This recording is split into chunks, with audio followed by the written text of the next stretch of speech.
Second, I got everything set up here. Let's see. Yeah, forgive me if my language is kind of sucky on the English, but No worries, man. No worries. I'll try to do my best. Yeah, that's the only thing that matters. Give me just a second, okay? Let's see here. I'm very new to this too, so We'll figure something out. we'll figure it all the way out, man. Yeah, no problem. All right. So I guess I'll just go ahead. This is my very, very first podcast or first episode. I've wanted to do something similar to this for a while, actually. I said I'll just strike and I guess just go for it, right? Yeah, definitely. So, yeah, that's just how I work. So. Right. So I guess welcome to my very first podcast interview where I'm aiming to bring clarity and raise awareness on trending world topics and simultaneously braid psychological, informational, and inspirational genres into the mix. And Mark, you were a coach and a teacher at the young age of 34, right? 35, actually, 35, since last week. So. Oh, really? Happy birthday. Happy belated birthday. Thank you. Explain what you do and who do you coach and where do you come from? Well, I started my company, which is called Bounce Back, because I think that people with ADHD tend to fall a lot of times. Mm-hmm. And I guess they're pretty good at bouncing back again. Mm-hmm. And my company really wants to raise awareness with people, what ADHD is, That's cool. how to deal with it, and what you can do with it. That's cool. Because it's a lot of fun if you manage it right. If you actually understand how. Mark, give me just a second. I forgot I have a pizza in the oven. No worries. Shit. I'm happy it's not only me that happens that. Dude, it happens all the time with me. I have done some research. I've done some research, and I prepared some questions for you. You've also had the chance to go through with them, look at them, prepare a little bit. I looked at them, but that's one of the traits. I look at them and then I want to prepare, and then basically I don't. So yeah, but that's cool, man. No worries. This is not something necessarily very serious. It's more like I'm trying to get used to this format.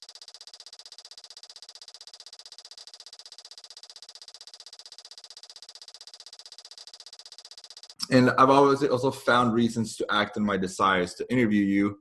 And the reasons are, of course, that I resonate with your accurate and easily relatable Instagram posts. We're going to talk about them a little bit later on. Yeah. Thanks. Yeah, man. I like the way you create your content, the form that you use. It's like because it's not like a personal thing. It's more animated or like text with like colors, and it makes it fancy. Do you make them yourself or? Yeah. That's cool, man. And then you have a product that is a fidgety product, which I also really like. And then I like your intent, as it seems like you're doing what you do to help others with the problems and issues, right? Yeah, definitely. Yeah, that's why I started this whole thing. Is it that people come to you for help, or is it that you usually reach out to them? Both. Both. I help people at schools. I help teachers. I do acquisition. Mm-hmm. So I go to schools but they also come to me, and Instagram is a huge pool of people it's insane. It's incredible. It's getting crazy now. So every day there's like hundreds of questions coming in, and it's almost a day task answering them. So I tried to do that, but I also have the business to run and a family to run. So it's getting quite a lot, but busy, yeah. It's something I have a passion for. So that's cool, man. Yeah. Now, help me understand. Do you make money through you have revenue in your business? Yeah. Is that through people you help? Do they pay you for your services? Yes, but I also try to help people that can't afford it. Cool. That's really cool. So on the one hand, I need to generate an income, and on the other hand, I try to help people. Maybe a day a week that I just coach for free. Cool. And then you do that mostly online, or?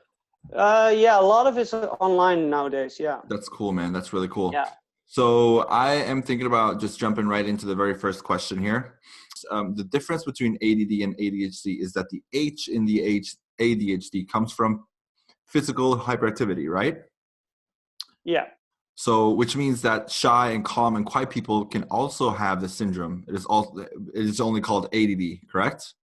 Yeah, definitely. Yeah. Okay, so but they can easily be overlooked as someone that needs treatment or help, right? The shy people and the you can say awkward people, because they're not necessarily outwardly expressing human beings, right? Yeah, it's So, like when I teach teachers, mhm, I try to tell them like it's like that one student that takes a little bit longer on their tests, or yeah, that are a little bit more quiet, but uh-huh, still very every stimulus that comes in, they're distracted, hmm. but they don't out it as much as a hyperactivity. That is very interesting. So, how do you discover that somebody has ADD if you can't have their physical hyperactivity as a gateway to understand that they have it? How do you, is it a brain scan, or how does it work? No, you go. I mean, I'm not the one who's making the diagnose, but you can get a diagnose at I don't know how it works in the States, but here you get it through a psychologist, Cool. and they just ask you if you fidget a lot, or you're distracted a lot, or do you forget? I don't know, if you make a test, do you forget the backside of the test? That kind of questions, and then Mm-hmm. they ask your parents the same questions. Has it been throughout your childhood, or is it just now, if it's on a later age?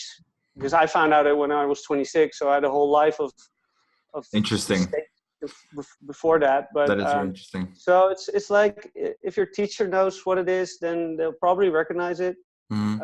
and then you can get a diagnose. Me and my coaching, I don't really look at the diagnose because it doesn't really matter. Uh, um, because people come to me and say, well, I have ADHD, that's why my whole life is upside down. But that's not the case. I mean, Exactly. you have ADHD, and that's a part of you, but that Mm-hmm. doesn't make your whole life miserable.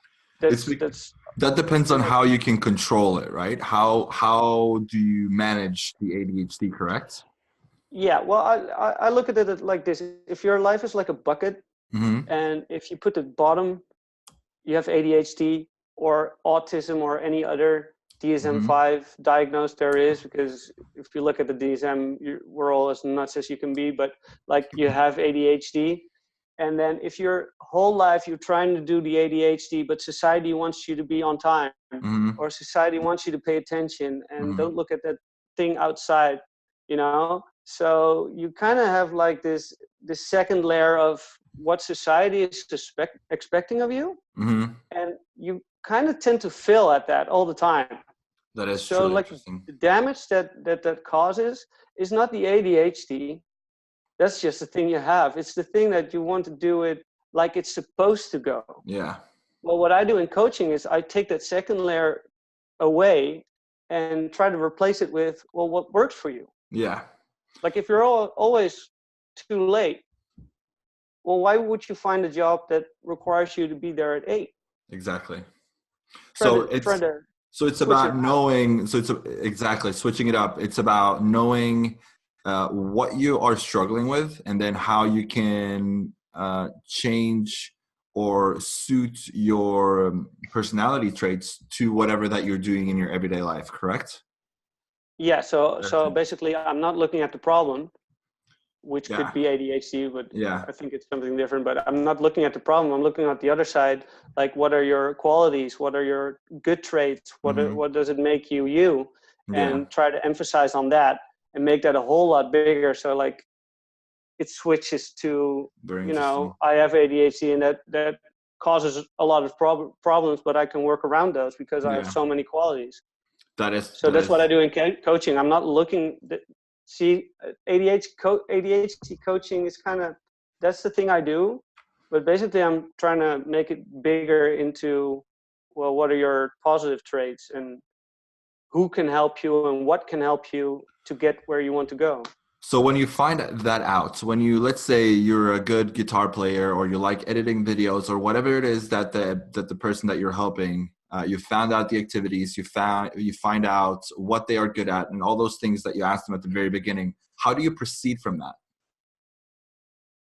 I always ask what's going on right now in their lives, Mm-hmm. and they'll describe that to me, and then I'll ask them what do you want Mm-hmm. in life, Right. and That's then and then you'll they'll create a say plan. those things, and then I'll try to help them, not by giving that to them, but I'll try to help them who or what they can use to go get that. And every Exactly. time they go back to what it is right now, and that's Mm-hmm. usually a situation that they don't want, Mm-hmm. I'll try to intervene and say, well, that doesn't collaborate with what you're saying, what you want, Right. you Exactly. want to be that guitar player, so why do you still have the day job at McDonald's? I don't know, I'm just just an That's example. If you fascinating. really want that, go get lessons. Yeah. Go get, I mean, you can still work at McDonald's, but you can get those lessons, you can make it really your passion, because that's what you're saying you really want to do. Yeah. That's very, very And interesting. who Do do you you need find for that? Maybe. No, go ahead.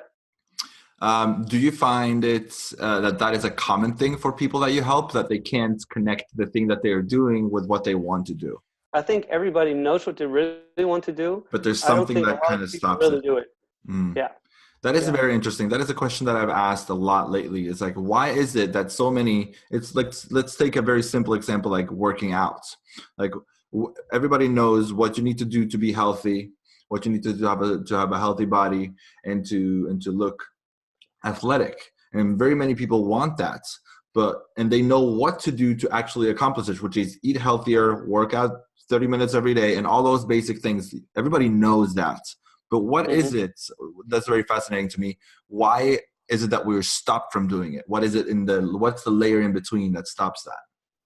If your value is you want to be a more healthy guy or Yeah. woman, then the value is something you can work with. So every day you can do something that adds to that value. Like my Mm-hmm. value would be more healthy. Mm-hmm. If your goal is to be muscular or I don't know, it's just any type of goal. I Mm-hmm. think a goal, everybody wants to work in goals, but a Mm-hmm. goal is always you make it, and what then? Mm-hmm. There's You have nothing. to execute. Or a lot of people don't make it, and then it's a fail. Yeah. So if you make it your core value, every day I want to do something that is more healthy than the day before. It Mm-hmm. gets easier, because you get to succeed every single day. It's a process. That's very, very interesting. So we know that positive qualities with having ADHD or ADD is that people diagnosed with ADHD have a special something, right? Like a twinkle in the eye, a sandy sense of humor, or an ability to inspire others. So how can a person diagnosed with ADHD help themselves to function at their fullest potential? And I I think if guess you, we've yeah, already spoken about that a little bit, but you can go yeah, ahead. I think that if you discover what are your traits, who is around you, who's helpful for you, Yeah. what is helpful for you. I mean, reading a book can be helpful for you. A color could be helpful for you. If you find out and make that list really, really big, then Huh? every time you say you want something, you just go and ask yourself the question, well, what do I need to go get that? Yeah. That's And every very time the yeah, but comes in, that's just a a sign thing that with you should time. look. Yeah, you should look somewhere else if that's something Yeah. that comes out of your There's mouth. so many people that come to me and say, yeah, well, I can't plan. Well, how is it then that you're sitting right in front of me with your clothes on about the same time as you Or made last my, time. Exactly. I mean, you could be too late, but you're still sitting across me. So there's Mhm. something in you that can plan, but somebody once told you that you couldn't. And that's why Well, you I believe think it. that's yes. Interesting So stuff. So now to go into the negative side of the things, is that it said that negative qualities with ADHD and ADD is forgetfulness, inattention, being awkward and inappropriate, inconsistency, and excessive impulsiveness. So how can someone with ADHD or ADD become aware of personal character traits that are damaging to their reality? Now, without having a coach, this can be really hard. So how, yeah. let's say that like me, I'm not diagnosed with ADHD, but I resonate with many other things that I read about ADHD. That's things that are happening in my mind and stuff like that. But how can I, if I am still not diagnosed with ADHD, how can I find the character traits that are damaging to my reality? Like, how do you put the finger on that? How do you figure those out? I mean, if you forget your keys every hour, if you forget stuff at your tests at school, if you're just If you're impulsive distracted, to others, is that yeah, definitely. You go with everything. You notice Mhm. everything. There's no Mhm. filter on you Mhm. whatsoever. It can be fidgeting a lot with Yeah. whatever. Your pen keeps breaking and all the ink is on you. I mean, I have like a million examples of Yeah. things that can happen, and that's not with everyone. But if it's like overwhelmingly part of your life, Mhm. then it's a sign. It doesn't Yeah. mean you have to have it. You can just be clumsy. But that's the Interesting. thing that maybe annoys me the most, is that people say, "Oh, I forget my keys all the Yeah. time as well." But That it's doesn't more than mean. that. But Yeah. Yeah. if it's really affecting your life, and it's been like that for your whole life already, yeah, that's maybe a sign. I don't even know if getting a diagnosis, it's helpful if you want medication, Yeah. because that can help you. But if you don't really want medication, I don't think you even need it. Right. If you need to diagnose, then, because it doesn't matter, it won't change you who you are. So when you say medication, what's a very typical, because I know that very small doses of amphetamines, which is Adderall and Ritalin and all those stuff. It's just a small quantity of amphetamines, right? Yeah, we here in the Netherlands, we don't have Adderall. Hmm. I think it's too strong and it's very addictive. Okay. Yeah. But Ritalin or Concerta or well, I mean, you have tons of brands that do basically the same. That layers a filter on the synapse, Hmm. so that the information that is bounced back. That's why I also use the name bounce back. That's cool. It has several layers. The information is sent across, so you don't get these impulses as much anymore. You still have them. I mean, it doesn't really. What do you mean with It's not a super, impulses? like So when I like thought, the first time I used a medication, I could read a book and not read a page, and then after reading the page, I had to read the whole page again because I didn't even know hmm what was said. And then the first time I took my medication and the dosage was set, I could read a whole book at once. that's I've crazy. never had that. That's So very fascinating. in all of college, I never bought or used a book. I just paid attention in class. Yeah, because you couldn't Uh, read, couldn't pay attention to it. I just couldn't do it. Interesting. And it's not because I'm stupid, or it's just I could not concentrate. Only if something really got me, but Hmm. then I can hyper focus, and then I know Right. everything about it. So If it's that's interesting, right? Because if that's how I feel about stuff very often, is that when I find something interesting, it's very easy for me to pay attention. But if I find it yeah, boring, if I find something that is not very interesting to me, I don't pay attention at all. It's not because I don't want to; it's simply because my brain doesn't do it. and that's what I tell teachers. Hmm. If they say, "Well, this kid is not paying attention, and it's because of his ADHD," I try to flip it back and, like, maybe your story is not interesting enough for this person. Exactly, So and maybe you should change something. I think that's crucial. I think I have a whole theory about the school system and how it works, but we don't need to talk about that right now. But yes, Well, I definitely. mean, but it's easy for me to say because I don't have to spend time in front of 30 different kids with 30 different diagnoses. So Exactly. it's for the teachers, it's also very hard. But if they just know a little bit more, Yeah. and they can do slight changes that makes their lives easier, but Mhm. also that kid that's sitting there and that knows he can do it, but he just doesn't know how. Struggling. Exactly. That's very, very interesting. Mark, I have picked out some of the posts that you have that are very interesting to me. One of them is from November 15th. This one says, I needed to remind me to remind myself that thing I needed to remember. And Yeah. that's something that this is something that I find interesting also. The other day I said to my girlfriend, can you remind me to remember? That's how I started the sentence. And I was like, why can't Yeah. I just do it? So explain to me why this happens in the brain of an ADHD person. Yeah, that's what like I said, like there's no filter, so everything is um, like voices, if you're in a room, like every voice is just as loud as the other. So you can't filter that. And information is just bounced back and forth. So it's not really getting to its destination. So yeah, that's why you tend to forget a lot of things, That is because it's very, just very interesting. lost in the way of its, Yeah. So, but all my posts are,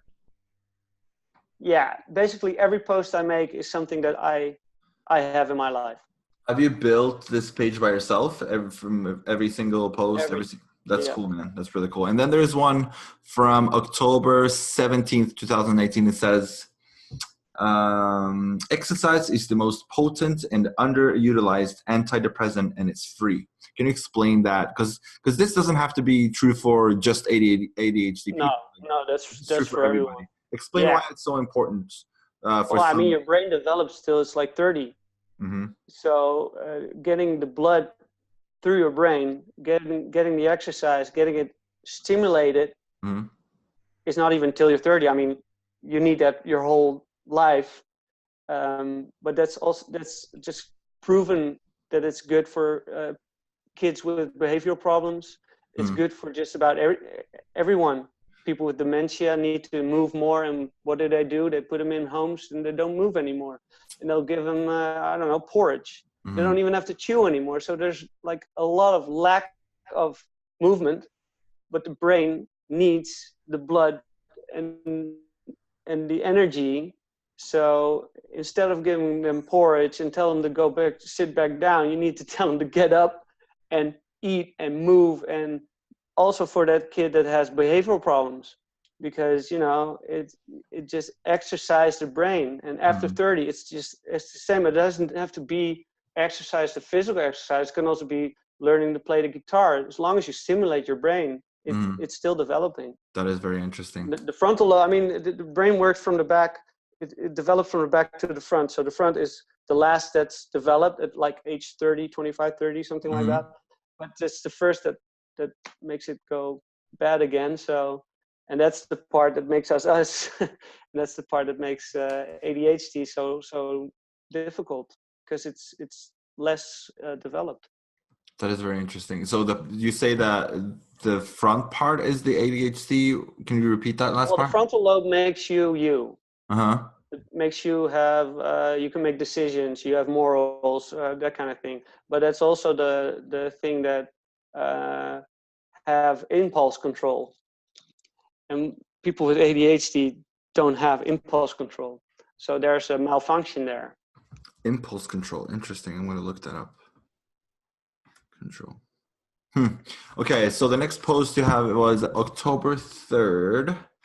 It says ADHD is not caused by bad parenting. Now, let me tell a little bit of a story before I continue here. When I started my very first class, the very first school I went to, I was 7 years old, and I went into class. It took about 6 months before my teachers told my parents that they thought that I had ADHD. My parents did not believe them, and they didn't want to put me on the medication that my teachers suggested. So it was all just blown off, and I didn't hear anything more about it. I didn't hear the story until I was until I was older. I don't remember when exactly, but I know that my teachers told my parents when I was very, very young. But if they didn't know what it was, because information about ADHD was different 10 to 15 years ago than what it is today. Definitely. It's very, very different. So explain what motivated you to post this? Where does this come from? It's also kind of personal, because when I got my diagnosis, I was like 26, 27, something like that. And I had my whole life of tests that I just forgot the whole backside of. And that's why I didn't get it. And my teachers didn't see it. So they just thought I had behavioral problems and just was being an ass and not paying attention. And I kind of got to act like how they saw me. So I mean, they already told me I was an ass, so I might as well behave like that, right? Exactly. That's how I functioned too. So then I got my diagnosis, and I had my parents there, and they asked me, my parents, how I was before, I don't know, at kindergarten and stuff. Did I fidget a lot? Did I forget a lot? Was I very loud, all those questions. And they were like, yeah, he was, but that's just because who he was. So I remember getting the diagnosis, and that lady said, well, if somebody has ADHD, then it's you. And I was so relieved.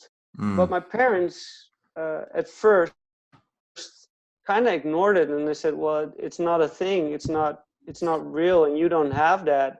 And it took me a really long time to kind of see it from their perspective, because I think they just saw it as a failure from them, and I don't see it as a failure from them. I would have liked to have known it earlier.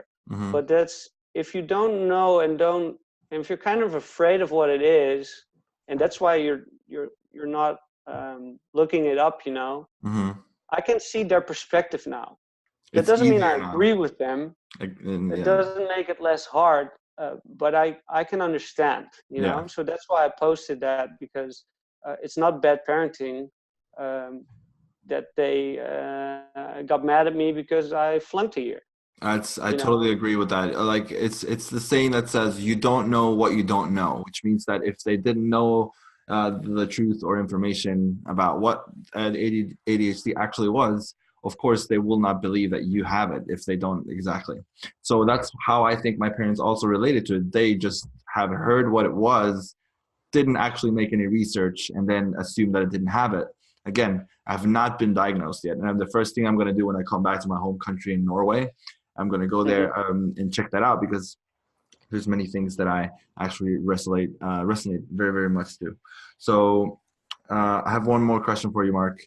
For anyone that is looking to be coached and taught in this topic, whether they are a parent with a child that has ADHD or ADD, or an adult seeking proper guidance to optimize their lives, what distinguishes your approach to treating ADHD and ADD from other approaches? I think I don't look at the ADHD as a problem. Which most other coaches do. I think a lot of people, psychologists, coaches, teachers, look at it as a problem, and I look at it as a almost unlimited potential of creativity, enthusiasm, loyalty. I think there's so many traits that if you use them on the right way and in the way that works for you, instead of what society wants you, it has to do what works for you, then options are limitless. So I don't look at it as a problem at all. That is very, very cool. Mark, I think people will approach, will feel safe in an environment like that. I think that's very important. The first thing that I thought about. I hope they see, I see them. Like I understand what they're going through, and if they come to me and saying, yeah, I have ADHD and that's such a problem. Yeah, sure, that's how you feel about it. I'm just trying to make you see that maybe that's not the problem. Maybe it's the surroundings that make it a problem. Yeah. And if you change your surroundings a little bit, you can see it as an add-on. Exactly. I think that is very, very important. It's one of the first things that I will do is make sure that if I ever get any form of therapy or whatever it is at a counseling meeting or a person that will follow me through this journey, I think that I would feel safer of somebody that I trust, or feel genuine with, somebody that I can be myself with, because that's very, very important. I won't be able to unfold if I don't trust the person that is actually helping me out. It's funny because I just spoke with somebody and spoke about this topic. Like, she said that, well, you're an expert at this topic. I'm like, well, no, I'm not an expert. And she said, yeah, I mean, you really know what you're talking about because you live it. And that made me think, like, I don't know exactly everything about it, but I know exactly how it can feel. Yeah. And that's what makes me, and that's why I started this company, not by being the best, not trying to be the best, just trying to understand people and trying to raise awareness and help as many people as I can. That is. And if I can create if I can generate an income out of that, that's great. But I did this long before it was a company. So That is tremendous, Mark. I think that is absolutely amazing that you follow something that you care for and that you do it to actually help people and not try to suck money out of people for information that they can find for free. So that's absolutely cool. Mark, we'll finish up by telling everybody that will eventually watch this, where they can find you on Facebook I hope and a lot. Instagram. Huh? I hope a lot. I hope Yeah. a lot of people will look at your blog. Well, I hope so too. So Instagram, you are Bounce Back NL for Netherlands. Yeah. Bounce Back at Bounce Back NL, and then do you have? Yeah, somebody took the other name, so that I just made it NL after that, and That's I cool. did that at Facebook as well. I don't do as much on Facebook. I usually use Instagram. Yeah, mostly Instagram. Yeah. Okay, so Instagram Bounce Back NL, and then you have an Etsy store with some fidgety stuff. Do you plan on putting more stuff on there, or? I have like 1 million plans, and about 1 million are not finished. Cool. So I just start stuff, and this is Yeah. one of those things. Like That's cool, I saw man. people that make fidgety things, and I can do that as well. So that's cool, man. I feel like I'm in the same train as you. I have 1 million freaking plans that I haven't completed. They're all yeah, just I started writing them in a book. Yep. And I have daily journal. Books with just sentences. Well, exactly, with sentences, words, colors. Yeah. Some of them I don't even know anymore what I meant with those, but it's just trying to make it more constructive, because it used to be all in my head, and my head would be full, and I get annoyed by that, and it's really something that made me cope with a full head. I have truly found upsides by just writing stuff down and having a daily journal, and then being creative and just drawing stuff on the board and just do what works for you, man. Expressing. Yep. Thank you, man. Mark, I appreciate your time. Thank you so much for allowing yourself to do this with me. Hopefully we can stay in touch, and I wish you good luck on everything that you're going to do, man. Yeah, definitely. You know how to find me, so. Be well, man. All right. Well, let's stay in touch. And if you, by the way, if you really need something, if you want to talk about it or anything, I will, man. Thank you. I appreciate that. I will definitely reach out if there's anything. Awesome. Thank you, man. Have a good day. Talk to you later. Bye.